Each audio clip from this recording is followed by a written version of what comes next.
Published 23:15 Eastern Daylight Saving Time, the 25th of September 2018. Updated 3:01 Eastern Daylight Saving Time, the 26th of September 2018. While most world leaders erupted into laughter as Donald Trump made his opening remarks at the United Nations, one woman managed to keep a straight face. New Zealand's popular new Prime Minister Jacinda Ardern did not react amid hails of laughter as Trump claimed that in less than 2 years my administration has accomplished more than almost any administration in the history of our country. Ms. Ardern, who attracted worldwide attention when she brought her 4-month-old baby Neve into the UN for her maiden speech this week, said she did not laugh as she was listening with respect to the words being spoken, the New Zealand Herald reported. Scroll down for video. New Zealand's Prime Minister Jacinda Ardern did not react as Trump claimed that in less than 2 years my administration has accomplished more than almost any administration in the history of our country. New Zealand's Prime Minister Jacinda Ardern, pictured, was not among the world leaders who broke out in giggles as President Donald Trump spoke at the United Nations Peace Summit. Just to give context, it was the moment that the president made a statement around his view around his success relative to past presidents. She said, "Look, everyone would have made their own judgment.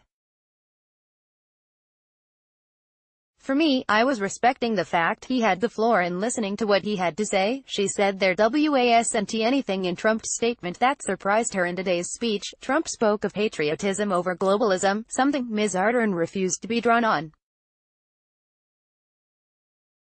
Jacinda Ardern was pictured yesterday holding her baby Neve moments after delivering her first speech at the Peace Summit. Jacinda Ardern gave birth to her daughter Neve just 4 months ago.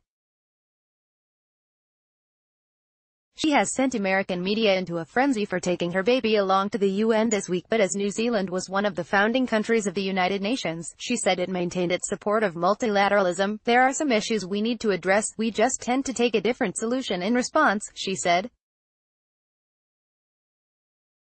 During his address, Trump relentlessly hammered Iran as a state sponsor of terror and chided China for alleged currency manipulation and intellectual property theft. A year ago at the United Nations General Assembly, the U.S. president was slapping North Korea with heavy sanctions. Now he said, "The missiles and rockets are no longer flying in every direction. I would like to thank Chairman Kim for his current steps he has taken," Trump said while acknowledging, "So much work remains to be done." Trump claimed that in less than 2 years my administration has accomplished more than almost any administration in the history of our country. Trump's resounding message from the speech was that he would not allow America to be taken advantage of by friends or enemies. "Moving forward, we are only going to give foreign aid to those who respect us and, frankly, are our friends," he announced, "and we expect other countries to pay their fair share for the cost of their defense."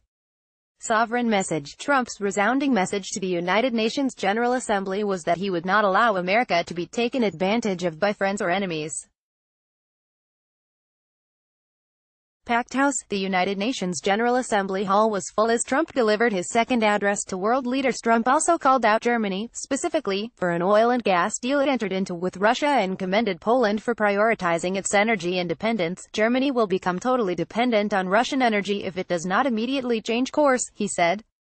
The claim was the closest he came to challenging Russian President Vladimir Putin. "Here in the Western Hemisphere, we are committed to maintaining our independence from the encroachment of expansionist foreign powers," he added. Trump has shaken up American foreign policy in almost every arena, especially when it comes to the relationship between security and trade. America has historically placed a premium on its security relationships, even when forced to make concessions in other policy areas such as trade. "We believe that trade must be fair and reciprocal. The United States will not be taken advantage of any longer," he asserted on Tuesday.